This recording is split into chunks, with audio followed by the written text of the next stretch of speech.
Shalom Aleichem and welcome to Mochen La'ira Online Smicha. We'll talk about today two shilas that are interesting for in connection with baby equipment. Baruch Hashem, people have large families and you have to buy different things for the babies. And there's two interesting shilas that we should discuss. Not a big problem because we have ways around it. One of the things you have in a house when you have to feed the babies is you have a high chair, and the question is, you're not allowed to be Michael or Isser, even to a cotton, even to a ktana, even an Isser derabanan is not so easy to give it away. So the question is, when you have a high chair, when we are so careful to separate milchiks from fleishiks, we have separate dishes and separate everything because that's what the Shulchan Aruch requires. Why is it that we don't find too many people having separate trays for the high chair? Why don't we have a fleishik tray for supper and a milchik tray for breakfast? I don't know, some people might have it the other way, breakfast, supper, or lunch, but why is it that we don't have separate trays? Now, to understand the answer, to understand why is it that people are relaxed about this, let's understand what possible chashas may there be. And why should you need? Now, I must tell you that in Pischei Tshuva, in Siman Pei Tes and Yeridea says, really, what we do, we're very frum. Because to have different tablecloths, to have different tables, coverings, and all those things, today's days, is different than what it was back then. Back then, they didn't have so many utensils like we have today, and they used to put the food directly on the table. So there were many more questions. The questions on the table was, did the food penetrate and push its taste in when it was hot? Did it leave over a schmutz on it? But when you have a tablecloth or you're eating on a plate and you're eating like a mensch, there's much less chance of problems. And Ad Kedei Kach, that the Pischei Tshuva says, you know what, you don't even need two tablecloths. You can have the same tablecloth and just flip them over. Milchik, fleishik, milchik. That's it. But the point we see we're machmir. Let's go back to the high chair. Why is it that by the high chair, you see that most of the people don't have two separate trays? So what are the two possible? There are basically two possible chashas, reasons why you should want to be machmer. One is called mamashas. One is called, there might be leftover of the previous meal. And the other one is not the mamashas. Let's say you can't even see it's clean, but the actual tray, because you had other food before, the taste of the other food went in. So the mamashas issue is that if they serve lasagna, cheese, milk, cereal, milk for breakfast or lunch, maybe maybe some of it spilled, and it stayed on the tray. So now, if it stays on the tray, the normal thing is eventually somebody comes and cleans the tray before you get to the next meal.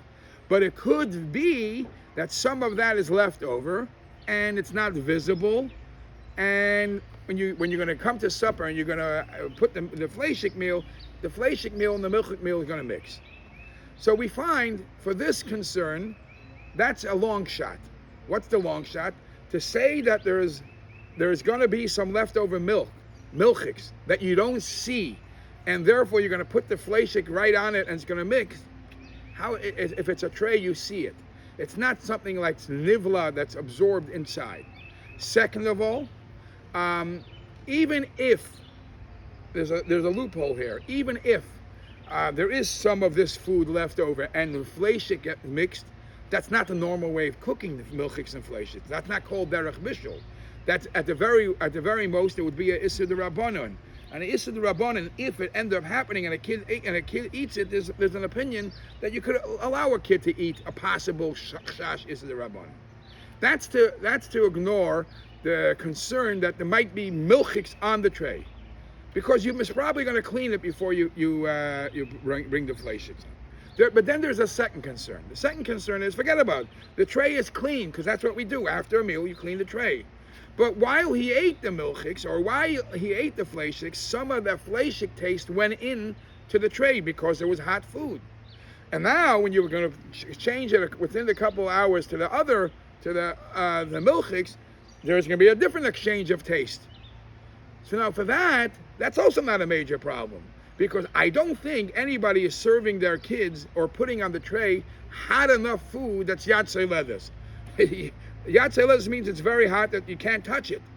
So the food that's going to be on the tray is warm, even if it spills, which is, you don't put the food directly on the tray anyway, on the tray. You put it in something. Let's say for a kid, you cut it up into small pieces and you did put it on the directly on the tray. It's not going to be hot enough to penetrate in. So this is the reasons why people are makel. Just obviously you should be careful to make sure that it's clean. Before you put, in other words, don't put a milchik tray where you see milk, put a piece of meat there. Not. But to make sure that you have separate trays for the chashash as mentioned before, people are not machmir. Now there's another shayla that comes about with another children equipment, and that is a baby bottle. A baby bottle or any keli that you buy to serve food for a child. And it's only made, it's not like a bowl where you could give the kids cereal and an adult uses the cereal.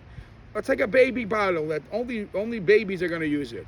When you buy a baby bottle, and the baby bottle is made from a material that is mechuyev b'tvila, that you have to put in the mikveh, do you have to put a baby keli, a baby utensil into a mikveh?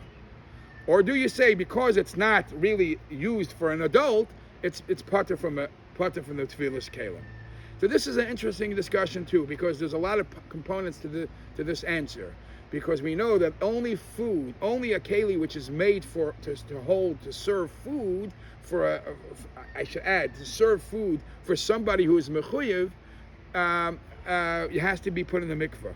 But if it's a keli, but even if it holds food, but it's not meant as part of the meal, it's meant for sale, it's not mechuyev b'tvilah.